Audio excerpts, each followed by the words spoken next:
মীরা এমন এক মেয়ে যে নিজের পছন্দের মানুষের কাছাকাছি যাওয়ার জন্য এক অদ্ভুত চ্যাট অ্যাপ তৈরি করেছিল। সেই অ্যাপ গোপনে মানুষের কথা শুনতে পারত। মীরাকে সবসময় একটু বিষণ্ণ দেখাতো। তার লম্বা চুল চোখ ঢেকে রাখতো, আর সে চুপচাপ চারপাশের মানুষদের লক্ষ্য করত। কেউ ঠিক বুঝতো না সে আসলে কি ভাবছে।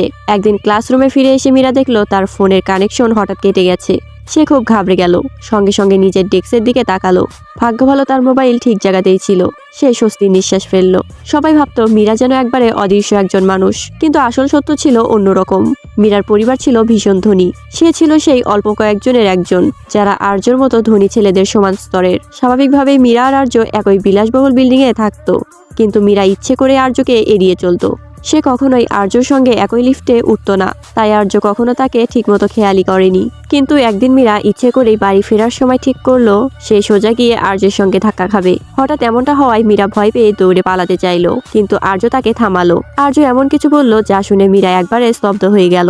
আর্য জানতো মীরাই সেই মেয়ে যে সবকিছু শুনেছে। সেদিন আর্য হেডফোন আনতে ভুলে গিয়েছিল।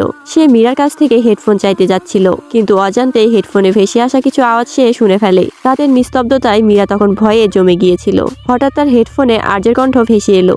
আর্য বলল, আমি জানি তুমি শুনছো। আমি এখন তোমার দরজার সামনে দাঁড়িয়ে আছি।